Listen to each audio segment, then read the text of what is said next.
오늘은 여호와 살롬이라는 내용으로 함께 말씀을 나누겠습니다.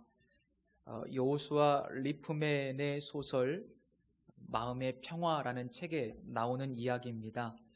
한 젊은 청년이 그 지역에 아주 훌륭한 노인을 찾아가서 소원을 들어달라고 부탁을 합니다. 노인이 무엇을 원하느냐 이렇게 물었는데 그 청년이 첫째는 건강이고, 둘째는 재물이며, 셋째는 미모이고, 넷째는 재능이며, 다섯째는 권력이고, 여섯째는 명예입니다 라고 대답을 합니다. 세상 사람들이 다 추구하는 그런 보편적인 것들이죠. 이 청년의 그 대답을 듣고 난 이후에 이 노인께서 그 청년에게 이렇게 말했습니다. 젊은이, 이 모든 것을 다 소유할지라도 자네 마음속에 진정한 평화가 없다면 아무것도 즐길 수가 없다네. 이 이야기를 듣고 그 청년이 굉장한 충격을 받습니다. 실제로 그렇습니다. 여기 계신 우리 성도님들 또 우리 어르신들은 아마 잘 아실 겁니다. 살아오면서 그 무엇보다 중요한 것은 마음의 평화라는 사실을, 이 세상 모든 것을 다 소유할지라도 우리 마음속에 진정한 평화가 없다면 결코 삶이 즐겁지 않습니다. 중세시대에 유명한 아시시의 성 프란체스코 성인을 아실 겁니다. 그분은 남다른 평화의 힘을 소유하신 분으로 아주 유명합니다. 이분은 20대 청년 시절에 마음을 비우고 욕심을 버리면서 마음의 평화를 누리기 시작했습니다. 그분이 소유한 평화의 힘이 얼마나 강력했는지 언제나 어떤 상황에서도 평안을 누리셨다고 전해집니다. 그리고 그분의 그 평안의 힘이 무엇인지 궁금했던 주위의 많은 분들이 이 성 프란체스코에게 찾아와서 질문하기도 했답니다. 그분은 사람들에게 혹은 태양이라든지 달 혹은 별, 이런 모든 생명체, 생물을 향해서 형제요 자매라고 부르면서 모든 피조물들과도 평화를 나누신 분으로 굉장히 유명합니다. 이런 유명한 일화가 있습니다. 한 번은 길을 가는데 새들이 나란히 앉아 있었습니다. 이 성 프란체스코가 그것을 보고 그 새들에게 설교를 시작했습니다. 그런데 놀랍게도 단 한 마리의 새들도 이탈하지 않고 그 설교를 듣더니 그분의 팔과 어깨와 머리와 손 위에 앉으며 그분의 설교를 끝까지 경청했다는 놀라운 이야기가 전해집니다. 저희 신학교 시절에 이 유명한 이야기를 많은 신학생들이 알고 있었기 때문에 기도 좀 한다 하시는 선배님들, 좀 영성이 있다고 나름 자부하는 선배님들이 가끔 산으로 올라가서 새들에게 설교를 하시고 흉내를 내신 적도 있었어요. 그렇게 유명한 일화입니다. 오늘 본문은 하나님께서 기드온을 이스라엘의 사사로 부르시는 장면입니다. 일종의 소명기사인데 이 내용을 쭉 읽어보시면 아마도 그 모세의 소명기사가 생각나시는 분들도 계실 겁니다. 굉장히 그 내용과 비슷해요. 또 어떤 분들은 이사야 6장에 나오는 이사야의 소명기사가 떠오르시는 분들도 계실 겁니다. 그래서 이 기드온의 소명의 내용은 그 두 분의 부르심과 굉장히 유사한 모습을 봅니다. 이 사사기서에는 총 12명의 사사가 등장하는데 하나님께서 직접 나타나셔서 사사를 부르신 것은 이 기드온 사사가 유일합니다. 당시 이스라엘은 우상 숭배로 인해서 하나님에게 징계를 받고 있었던 상황이었습니다. 6장 1절 말씀해 보시면 당시 상황이 어떠한 상황이었는지를 묘사하고 있습니다. 이스라엘 자손이 또 여호와의 목전에 악을 행하였으므로 여호와께서 7년 동안 그들을 미디안의 손에 넘겨주시니 라고 말씀하고 있습니다. 이스라엘 백성들은 미디안 사람들의 손이 닿지 않는 저 깊은 산 속으로 들어가고 골짜기로 들어가고 또 동굴 속으로 피신하여 살 수밖에 없었고, 또 파종을 해서 추수할 때가 되면은 미디안 사람들에게 모든 것을 빼앗겨 버리는, 그야말로 정말 비참한 상황에 직면하게 됐습니다. 이렇게 고통스러우니 그들이 결국 하나님께 부르짖습니다. 7절 말씀해 보시면 이스라엘 자손이 미디안으로 말미암아 여호와께 부르짖었다, 이렇게 말씀하고 있습니다. 결국 이들을 불쌍히 여기신 하나님은 당신의 사자를 보내셔서 기드온을 부르시는데, 그 첫 번째 음성이 큰 용사여 여호와께서 너와 함께 계시도다. 큰 용사여 여호와께서 너와 함께 계시도다. 그러나 지금 기드온은 어떤 모습입니까? 기드온은요, 어떻게 해서라도 미디안 사람들에게 곡식을 좀 덜 빼앗기기 위해서, 조금이라도 더 곡식을 빼앗기지 않기 위해서 남몰래 포도주 틀에서 거기에 숨어서 밀 이삭을 타작하고 있는 중이었습니다. 이 포도주 틀은 지면보다 약간 낮습니다. 땅을 파고 거기에서 포도주를 이렇게 만듭니다. 그렇기 때문에 거기에 밑에 내려가면 잘 보이지 않습니다. 그리고 이 포도주 틀은 그렇게 넓은 공간이 아니고 조금 비좁은 공간이에요. 그러니까 거기서 아주 조금씩 몰래 이 밀을 타작을 해서 숨겨 놓으려고 하는 그런 마음을 가졌던 겁니다. 여호와의 사자가 기드온에게 말씀하셨을 때 기드온은 여호와라는 이 이름을 듣고 그동안 마음속에 품고 있었던 불만과 의문을 제기합니다. 여호와께서 우리와 함께 하신다면 왜 우리에게 이런 고난이 닥치느냐? 내가 듣기로는 여호와께서 우리 조상들을 애굽에서 놀라운 기적을 통해서 구원해 주셨는데 왜 지금은 이런 기적들이 일어나지 않느냐? 여호와께서 우리를 버리신 것이 아니냐? 이런 반론을 제기합니다. 지난 금요기도회 때 신명기 31장을 통해서 바로 이런 말씀을 함께 나눴습니다. 자신들의 죄악을 깨닫지 못하기 때문에 하나님께서 이스라엘 백성들이 하나님께 그 책임을 돌릴까 싶어서 하나님께서 모세를 통해서 두 가지의 유산을 남겨주십니다. 보고 좀 깨달으라고. 그 첫 번째 유산이 무엇인가 하면 율법입니다. 하나님께서 모세에게 말씀을 기록해서 남겨두라. 그것이 증거가 될 것이다. 또 하나님께서 두 번째로 남겨주신 유산은 바로 모세의 노래라고 하는 것이죠. 신명기 32장입니다. 그 노래를 통해서 그들의 고난이 무엇 때문인지, 누구 때문인지 증거로 하나님께서 남겨주십니다. 당시 기드온 집안은 우상을 숭배했던 것으로 보입니다.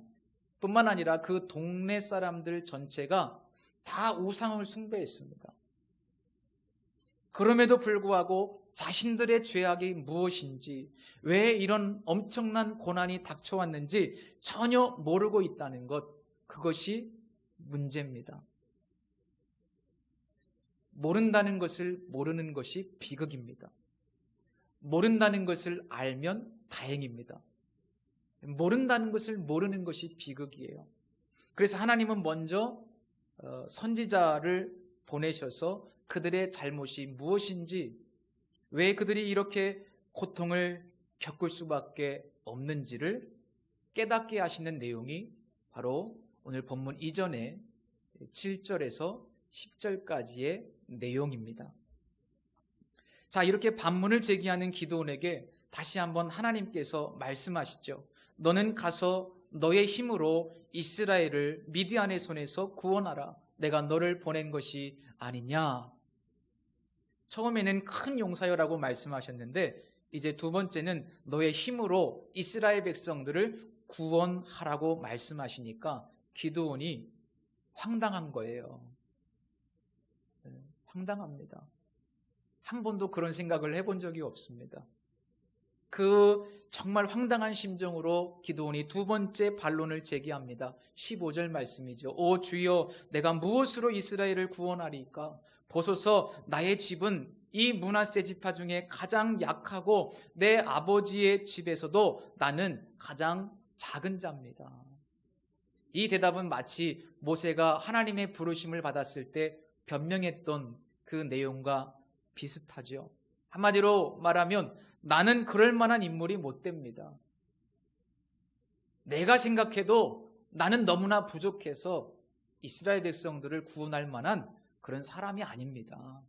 사람 잘못 보셨습니다. 그런데 실제로 그렇죠.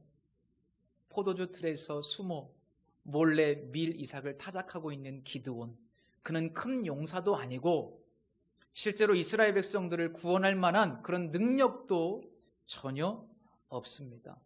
그러나 하나님께서는 마치 모세를 끊임없이 설득하셨듯이 이 기드온을 또 다시 설득합니다. 내가 반드시 너와 함께하리니 내가 미디안 사람 치기를 한 사람을 치듯 하리라. 이렇게 거듭 부르시는 여호와의 사자를 보면서 기드온이 급기야 이런 제안을 합니다. 그렇다면 지금 나를 부르시는 당신이 진정 여호와라는 표징을 내게 보여주십시오. 그리고는 급히 집으로 뛰어가서 예물을 준비합니다. 그가 준비한 예물은 염소 새끼 한 마리, 그리고 가루 한 에바로 만든 무교병입니다. 여호와의 사자는 그 제물을 바위 위에 올려놓으라고 말씀하셨고 기드온이 순종했을 때 어떤 일이 벌어집니까? 21절 말씀이죠. 여호와의 사자가 손에 잡은 지팡이 끝을 내밀어 고기와 무교병에 손을 대니 불이 바위 위에서 확 피어올라서 고기와 무교병을 살랐고, 그리고 여호와의 사자는 갑작스럽게 사라졌다. 이 장면은 굉장히 충격적입니다. 기드온은 그 동네 사람들이 바알과 아세라 우상에게 제물 드리는 것을 수도 없이 많이 봐왔습니다. 그리고 자기의 아버지도 바알과 아세라에게 많은 제물을 지금까지 드려왔습니다. 그런데 지금까지 그 신이라고 믿었던 대상에게 제물을 드리는 것을 여태까지 수없이 많이 봐왔지만 불이 떨어져서, 불이 나와서 그 제물이 갑자기 타오르는 것을 본 적이 없어요. 사람이 불을 붙였지 자연스럽게 불이 떨어지는 것을 본 적이 없습니다. 더군다나 갑작스럽게 눈앞에 있는 사람이 사라지는 것도 한 번도 경험한 적이 없어요. 기드온은 지금 이 순간 소위 거룩한 신의 임재를 체험한 겁니다. 이것을 신학에서는 거룩한 두려움이라고 말합니다. 거룩한 두려움. 하나님 앞에서 느끼는 두려움. 기드온의 반응을 보면 그것을 알 수 있는데요. 그가 여호와의 사자인 줄 알고 이르되 슬프도소이다. 이 표현은 아주 깊은 슬픔을 의미합니다. 그리고 절망을 의미합니다. 슬프도소이다. 주 여호와여, 내가 여호와의 사자를 대면하여 보았나이다. 기드온은 이 순간 왜 두려움과 깊은 슬픔을 느꼈을까? 우리 잘 알고 있는 출애굽기 33장 20절 말씀에 보시면 네가 내 얼굴을 보지 못하리니 나를 보고 살 자가 없으리라, 이런 말씀이 있습니다. 하나님의 얼굴을 대면하여 볼 수가 없어요. 하나님의 얼굴을 대면하는 자는 반드시 죽습니다. 적어도 기드온은 이 하나님의 말씀을 잘 알고 있었던 것 같습니다. 이스라엘 백성들은 적어도 죄악된 인간이 거룩하신 하나님을 대면할 수 없다는 사실을 지식적으로는 잘 알고 있었습니다. 기드온의 이런 두려움과 슬픔을 좀 더 깊이 이해할 수 있는 내용이 바로 이사야서 6장에 나오는 이사야 선지자의 소명 기사입니다. 거기에 보면 이사야 선지자가 환상 중에 저 하늘 성전이 열리고 그 하늘 보좌에 앉아 계신 거룩하신 여호와 하나님의 모습을 목격하게 되죠. 엄청난 그 천상의 광경을 보게 됩니다. 거룩하다, 거룩하다, 거룩하다. 수많은 스랍들이 여호와 하나님을 찬양하는 것을 봅니다. 그 놀라운 광경을 본 선지자 이사야가 이렇게 고백합니다. 화로다 나여 망하게 되었도다. 화로다 나여 망하게 되었도다.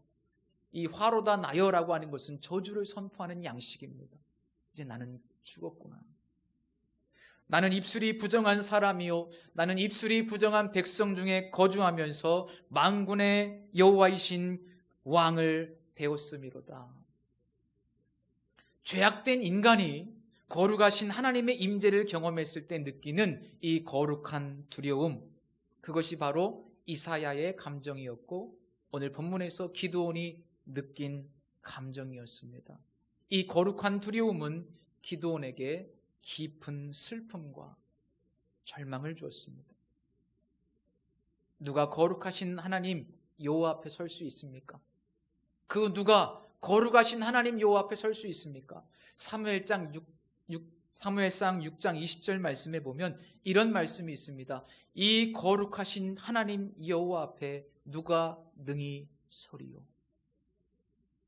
거룩하신 하나님 앞에 누가 능히 설 수 있습니까? 그렇게 깊은 절망과 두려움과 슬픔에 쌓여있는 기드온에게 그 순간 하나님께서 이렇게 말씀하십니다. 너는 안심하라. 두려워하지 말라. 죽지 아니하리라. 죽지 않으리라고 약속해 주시고 안심하라고 말씀해 주십니다. 여기서 안심하라 라는 이 표현이 바로 우리가 잘 알고 있는 살롬이라는 단어입니다. 안심하라. 살롬이라는 표현입니다. 하나님께서 기드온에게 살롬을 선포하셨을 때 죽지 않을 것이라고 약속하시면서 평화를 선포하셨을 때 비로소 기드온은 샬롬할 수 있었고 그 하나님의 은총에 너무나 감사해서 죽을 수밖에 없는 죄인이 죽지 않게 된 것을 감사하는 그 고백을 담아서 그는 거기에 제단을 쌓습니다. 그리고 그 제단의 이름을 여호와 살롬이라고 부릅니다. 이 살롬이라고 하는 단어는 우리가 일반적으로 평화라는 의미로 잘 알고 계시지 않습니까? 그러나 사실은 좀 더 근원적으로 온전함 혹은 완전함이라는 의미입니다.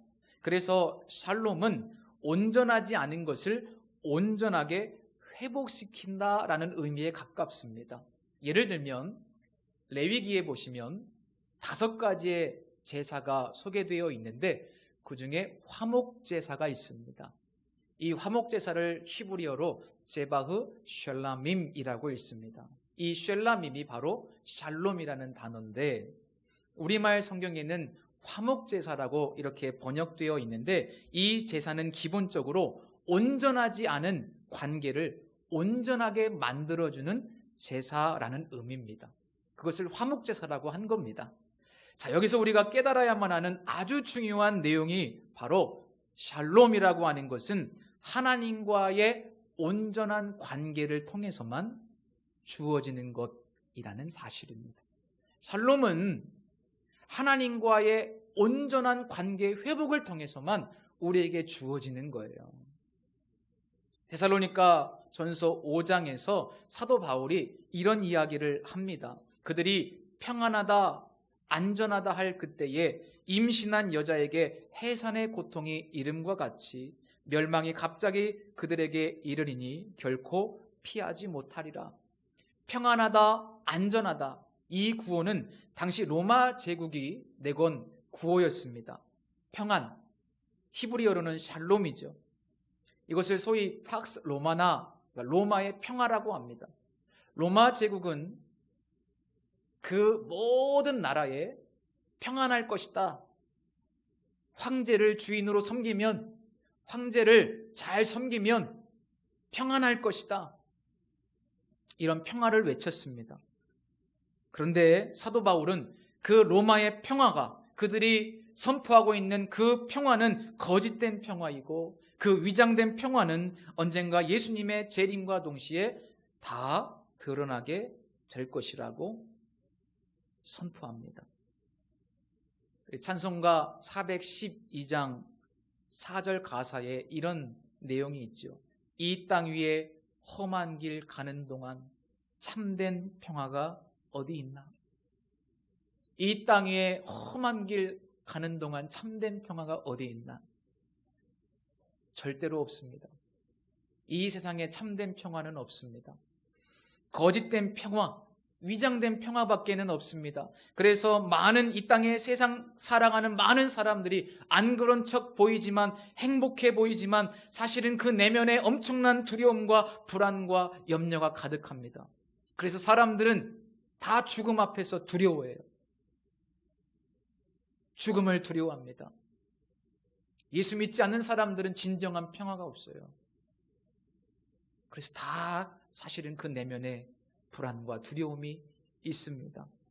왜냐하면 진정한 평화가 없기 때문에, 그 진정한 평화는 하나님과의 온전한 관계를 통해서만 우리에게 주어지는 것이기 때문에, 그래서 성 어거스틴이 이런 유명한 고백을 했죠. 오 하나님, 우리의 마음이 당신 안에서 안식을 얻기까지 우리는 결코 참된 평안을 누리지 못합니다. 수많은 성공을 누렸고 또 수없이 많은 쾌락을 추구해 보았지만 그의 마음속에 있는 공허함이 해결되지 않았습니다. 그가 하나님께로 돌아왔을 때, 하나님과 온전한 관계가 회복되었을 때 그는 비로소 내면에 참된 평안을 얻게 되었노라고 고백한 겁니다. 기드온이 쌓은 제단과 그 이름을 통해서 샬롬이라는 것이 어떻게 우리에게 주어지는지를 확인할 수 있습니다. 참고가 될 만한 성경 중에 창세기 32장에 보면 야곱이 야복강에서 천사와 씨름을 한 다음에 마지막에 이렇게 고백하는 대목이 있습니다. 야곱이 그곳 이름을 브니엘이라 하였으니 그가 이르기를 내가 하나님과 대면하여 보았으나 내 생명이 보존되었다 함이더라. 하나님과 대면했는데 하나님께서 내 생명을 보존하여 주셨다. 이런 고백입니다. 좀 전에 살펴본 이사야 6장, 이사야 선지자도 이런 고백을 드립니다. 처음에는 화로다 나여 망하게 되었도다, 깊은 슬픔과 절망을 고백했지만 그 절망 이후에 하나님께서 이런 은혜를 주십니다. 그 스랍 중에 하나가 부젓가락으로 제단에서 집은 바 핀 숯을 손에 가지고 내게로 날아와서 그것을 내 입술에 대며 이르되 보라, 이것이 내 입에 닿았으니 내 악이 제하여졌고 내 죄가 사하여 졌느니라. 이런 비슷한 내용들을 통해서 살펴보면 살롬이라고 하는 것은 하나님의 용서와 하나님의 용납을 통해서만 우리에게 주어진다는 것을 확인할 수 있습니다. 살롬이라는 것은 본래 우리에게 없는 겁니다. 하나님께서 은혜로 우리에게 허락해 주실 때만 우리에게 진정한 살롬이 주어지는 겁니다. 왜냐하면 우리는 죄를 지었기 때문에, 그 죄로 인해서 하나님과의 관계가 깨어졌기 때문에 우리는 샬롬을 경험할 수 없었던 존재들입니다. 그래서 결국 우리가 샬롬을 누릴 수 있는 유일한 길은 거룩하신 하나님께서 우리를 용서해 주셨기 때문에, 우리를 용납해 주셨기 때문에, 우리가 그 하나님의 보좌 앞에 담대히 설 수 있도록 길을 열어주시고 허락해 주셨기 때문에 가능하다는 사실을 우리는 깨달아야만 합니다. 23절이 바로 그런 내용이에요. 여호와께서 그에게 이르시되 너는 안심하라, 두려워하지 말라, 죽지 아니하리라. 원래는 죽어야 되는데, 죄인인 인간이 하나님 앞에 설 수 없는데 하나님께서 죽지 아니하리라 용납해 주신 겁니다. 하나님이 죽지 않을 것이라고 약속해 주신 겁니다. 허락해 주신 겁니다. 이 대목에서 우리는 거룩하신 하나님 앞에 설 수 없는 죄악된 인간에게 주시는 놀라운 은혜를 포착할 수 있습니다. 성도 여러분, 하나님은 참된 평화를 상실한 이 세상에 진정한 평화를 주시기 위해서 사랑하는 아들 예수 그리스도를 이 땅에 보내주셨습니다. 예수님은 참된 평화를 위해서, 하늘에는 영광, 이 땅에는 평화를 주시기 위해서 오셨고, 하나님과의 관계를 온전하게 회복시켜 주시기 위해서 친히 화목 제물이 되어주셨습니다.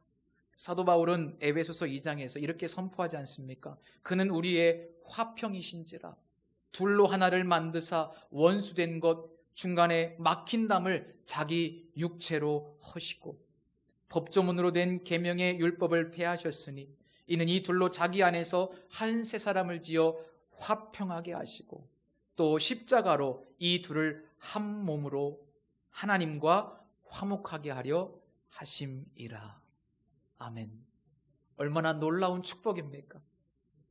깨어진 관계를 온전하게 회복시켜 주시기 위해서, 우리에게 진정한 샬롬의 축복을 주시기 위해서 예수님께서 자기 육체로 그 몸을 십자가에서 찢으시면서 우리에게 이 샬롬의 축복을 주셨습니다. 하나님과 화목하게 하시려고. 본문 전체를 보면 전능하신 하나님께서 힘을 주셨기 때문에 연약한 기드온이 큰 용사가 될 수 있는 겁니다. 그는 큰 용사가 아닙니다. 하나님께서 힘을 허락해 주셨기 때문에. 선지자의 고발을 보면 이스라엘 백성들은 계속해서 반복적으로 죄를 짓기 때문에 이제는 도저히 구원받을 자격을 상실했습니다. 그런데 하나님께서 불쌍히 여기시고 그들을 구원해 주시기 때문에 구원받을 수 있는 겁니다. 가장 중요한 사실은 거룩하신 하나님께서 죄인 기드온을 용납해 주셨기 때문에 기드온이 하나님 앞에 설 수 있다는 사실. 이 본문은 같은 구조를 가지고 있어요. 하나님이 나에게 힘 주셔야 용사가 되는 것이고, 하나님이 나를 용서해 주시고 용납해 주셔야 내게 샬롬이 임한다는 것을 우리에게 말씀하고 있습니다. 우리는 그 예수님의 보혈의 공로로 이미 거룩하신 하나님께 받아들여진 자들입니다. 하나님이 우리를 다 용납해 주셨어요. 용서해 주셨어요. 더 놀라운 사실은 우리를 하나님의 자녀로 삼아 주셨어요. 얼마나 담대하게 우리가 기도할 수 있습니까? 거룩하신 하나님 앞에 죄악된 우리가 설 수 있는 것도 감사한데 우리를 자녀 삼아 주셔서 우리가 담대히 아버지께 기도할 수 있잖아요. 요구할 수 있잖아요. 얼마나 큰 축복의 반열에 우리를 세워주셨는지 몰라요. 하나님의 그 진노로부터 우리가 자유하기 때문에 이제 성도 여러분, 참된 평안을 누릴 수 있습니다. 어떤 상황에서도 우리는 평안합니다. 심지어 죽음 앞에서도 우리는 두렵지 않습니다. 죽으면 천국 가요. 얼마나 놀라운 축복의 사람들인지 모릅니다. 저는 이런 생각을 해봅니다. 하나님께서 내 모습 이대로 그리스도의 보혈로 덮으시고 나를 받아주셨는데, 하나님이 나를 받아주셨다는 사실을 받아들이는 것이 중요하다. 우리 성도님들 다 하나님 받아주셨어요. 그 사실을 인정하십시오. 그럼 얼마나 기쁜지 모릅니다. 하나님께서 내 모습 이대로 받아주셨다. 하나님이 나에게 샬롬을 주셨다.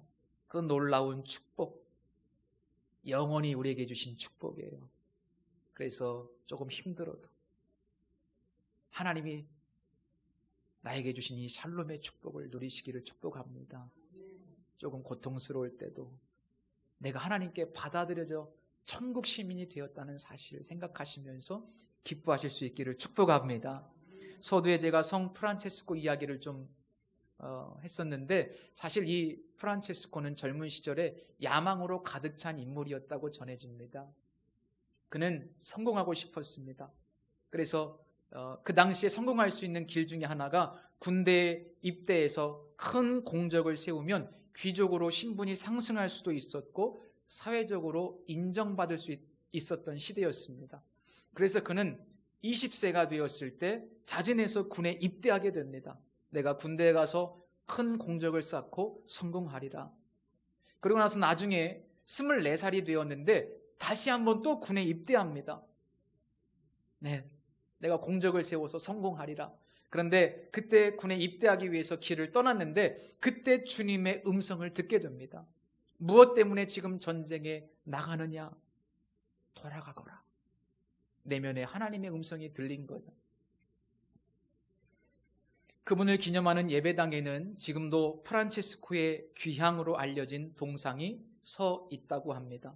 그 동상은 그때 말을 타고 돌아온 그 프란체스코의 모습을 제작한 것이라고 하는데 그 동상에는 동판에 이런 글귀가 적혀 있다고 합니다. 주여, 제게 무엇을 원하십니까?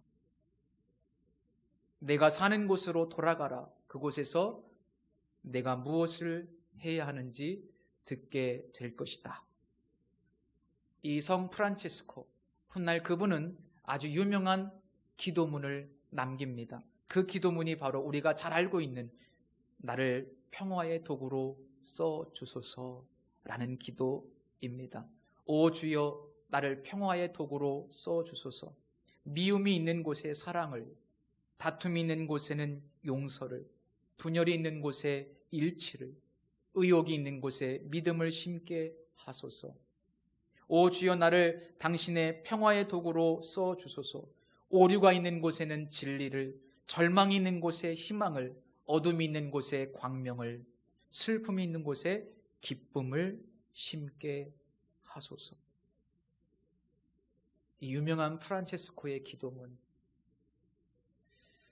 고린도후서 5장 18절에서 사도 바울도 이렇게 말씀합니다.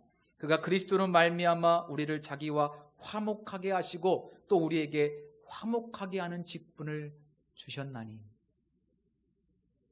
주님은 우리에게 샬롬의 축복을 주시고 화목하게 하는 직분을 맡기셨다고 말씀합니다. 우리는 샬롬의 축복을 누려야 될 뿐만 아니라 이제 그 샬롬의 축복을 전달하는 축복의 사람이 되어야만 합니다. 이제 본격적으로 추석 명절이 시작되죠. 가족들과의 만남이 이루어질 텐데 먼저는 우리 성도님들 주님의 샬롬을 깊이 누리시기를 축복하고 그 다음에는 가족들과의 관계에서 화목하게 하는 이 직분을 잘 감당하실 수 있기를 축복합니다. 기도하겠습니다. 걸어가신 하나님 앞에 설 수 없는 죄인, 예수 그리스도의 십자가 보혈로 덮으사 우리를 용납하시고 용서하시고 하나님의 보좌 앞에 설 수 있도록 축복을 주신 하나님, 여호와 샬롬의 하나님을 찬양합니다. 그 깊은 은혜와 평강이 우리 마음속에 강같이 흐르게 하옵소서. 예수 그리스도의 이름으로 기도드립니다. 아멘.